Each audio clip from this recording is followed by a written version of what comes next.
Puedo grabar.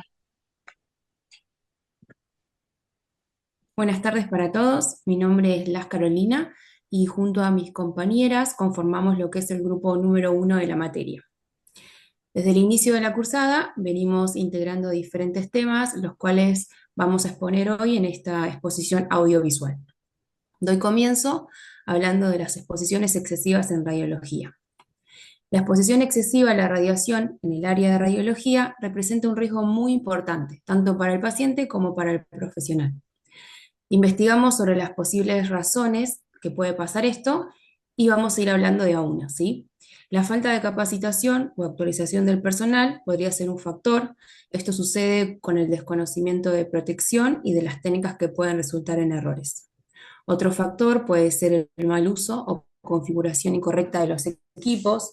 Esto va a pasar cuando los equipos están mal calibrados o con fallas técnicas, lo que puede dar como resultado imágenes de baja calidad, obligando a repetir los estudios. Otro factor puede ser la ausencia de protocolos. Esto pasa cuando no existen protocolos específicos según el tipo de paciente y el estudio que vamos a realizar. También puede ser la presión asistencial y el alto volúmenes de pacientes. Esto pasa cuando en el servicio se trabaja a un ritmo muy acelerado que puede derivar en errores técnicos y en la necesidad de repetir nuevamente los estudios. Otro factor puede ser la solicitud excesiva de estudios. Esto sucede cuando solicitan estudios sin justificación clínica. Hay causas que también pueden aportar a estas diferentes situaciones y una de las causas pueden ser la tecnología obsoleta, por ejemplo, equipos antiguos, también la falta de controles de calidad, por ejemplo, la falta de revisiones en el servicio, la poca conciencia interprofesional. Esto pasa cuando hay otros profesionales de la salud que no comprenden el riesgo a la radiación. También puede pasar cuando hay problemas en la comunicación. Esto pasa cuando hay malos entendidos entre profesionales y la falta de registros dosimétricos, que esto dificulta el monitoreo de la exposición acumulada para el profesional. Hablando de estos factores y causas, eh, para que esto no suceda va a requerir de una acción coordinada entre lo que es la formación, la tecnología, protocolos y conciencia profesional. Yo creo que la seguridad radiológica es una responsabilidad compartida que debe estar en toda práctica diagnóstica. Le doy la palabra a mi compañera Marcela, que va a hablar de dosis máximas permitidas. Buenas tardes, mi nombre es Marcela Maceo. Les voy a hablar de cuáles son las dosis máximas de radiación permitidas. Para esto vamos a mencionar a dos organizaciones muy importantes que son las que estipulan estos números. Por un lado, vamos a hablar de la Comisión Internacional de Protección Radiológica, que está compuesta por un grupo de profesionales, de científicos y expertos en protección radiológica.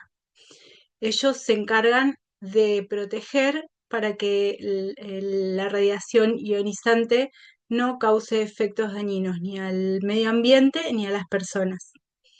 Ellos trabajan en las industrias, en la investigación y también en salud. La otra organización que se encarga de estos cuidados es la Organización Internacional de Energía Atómica. Su función es de vital importancia, ya que garantizan que la energía y la tecnología nuclear se utilice de manera segura y pacífica en beneficio del mundo.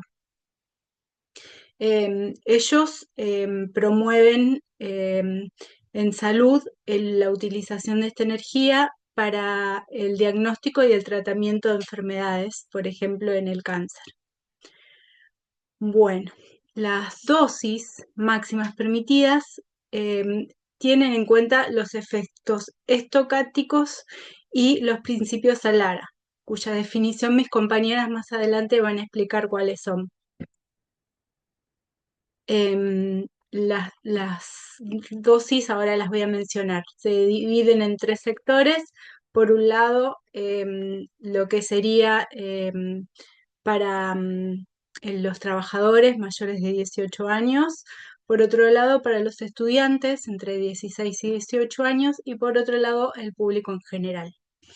El, el- la dosis para trabajadores mayores de 18 años permitida es de 20 milisieverts al año, teniendo en cuenta que en 5 años serían una cantidad de 100 milisieverts al año, y en estos 5 años el máximo en un año sería de 50 milisieverts al año.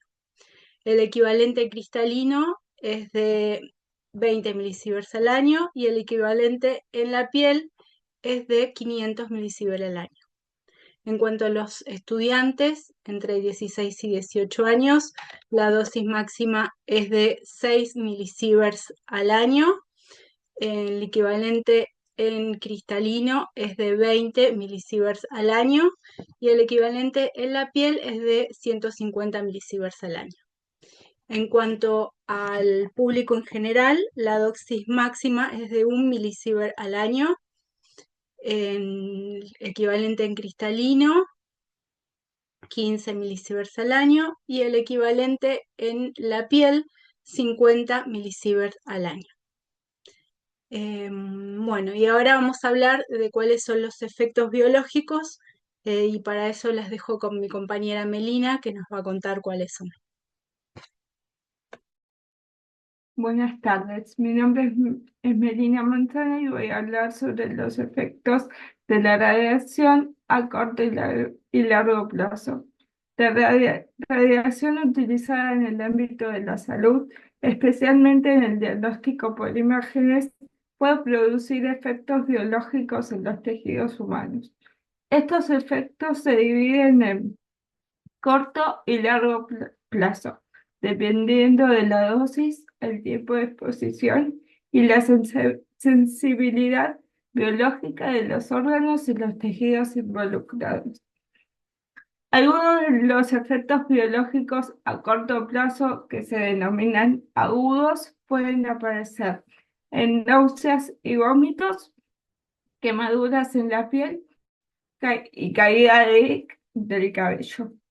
Y los efectos biológicos a largo plazo, denominados crónicos, pueden ser cáncer, problemas cardiovasculares, cataratas, efectos en la reproducción y envejecimiento prematuro. Algunos de los factores que influyen en estos efectos pueden ser la dosis de radiación, el tipo de radiación y el tiempo de exposición. Como estudiantes y futuros profesionales de la salud, debemos comprender que la radiación es una herramienta muy valiosa para el diagnóstico y el tratamiento, pero no está exenta de los riesgos. Es responsabilidad nuestra utilizarla aplicando siempre el principio de Alara, tan bajo como razonablemente sea posible. Proteger al paciente y a nosotros mismos. Para eso debemos justificar cada estudio. La educación continua y la conciencia sobre los efectos es clave para garantizar una seguridad ética y de calidad. Para eso los voy a dejar con mi compañera Cecilia, que va a hablar sobre las estrategias para garantizar la seguridad radiológica. Buenas tardes, yo soy Cecilia Paz y voy a hablar de las estrategias radiológicas para garantizar la seguridad radiológica, perdón. La seguridad radiológica se basa en tres principios fundamentales. O sea, para proteger a las personas y el medio ambiente de los efectos nocivos de la radiación. El primer principio sería la justificación, que la realización de estudios que utilicen radiación ionizante sean 100%, su beneficio sea neto. O sea, quiere decir que el riesgo asociado a la exposición sea menor que el beneficio obtenido. Después también tenemos la optimización, ALARA, como ya lo mencionó mi compañera, que la radiación debe mantenerse tan baja como razonablemente sea posible. Esto implica la utilización de protección de medidas de protección. Así tenemos el tiempo, que el tiempo de exposición, reducirlo, la distancia, aumentar la distancia de la fuente de radiación, eh, el blindaje, utilizar materiales que absorban la radiación como el plomo, el hormigón, el agua. También usar el chaleco plomado, el protector gonadal, el protector tiroideo y el dosímetro. Otro de los principios, la limitación de dosis. Se establecen dosis individuales para las personas y se diferencia con el personal que trabaja con radiación ionizante, para que reciban una dosis que sea aceptable. Después tenemos la capacitación y concientización. Educar a los trabajadores sobre la seguridad y los riesgos que es trabajar con la radiación ionizante.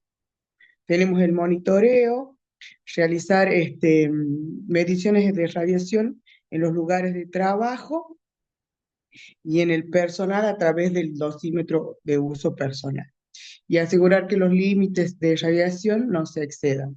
También tenemos el mantenimiento de equipos, controlar y asegurar que los equipos que generan y detectan radiación estén correctamente funcionando y bien calibrados.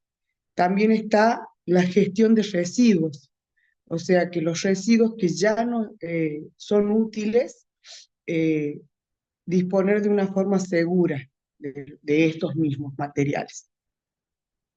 Y tener planes de emergencia por cualquier accidente radiológico que pudiese haber. La implementación de estas estrategias rigurosas es esencial para minimizar riesgos y garantizar el uso seguro de la radiación.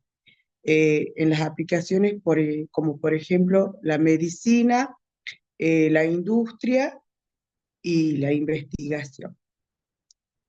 Ahora mi compañera Constanza va a hablar del equilibrio entre el beneficio y los riesgos radiológicos. Hola, mi nombre es Constanza Paura y yo voy a hablar del equilibrio entre el beneficio diagnóstico y los riesgos radiológicos en situaciones complejas.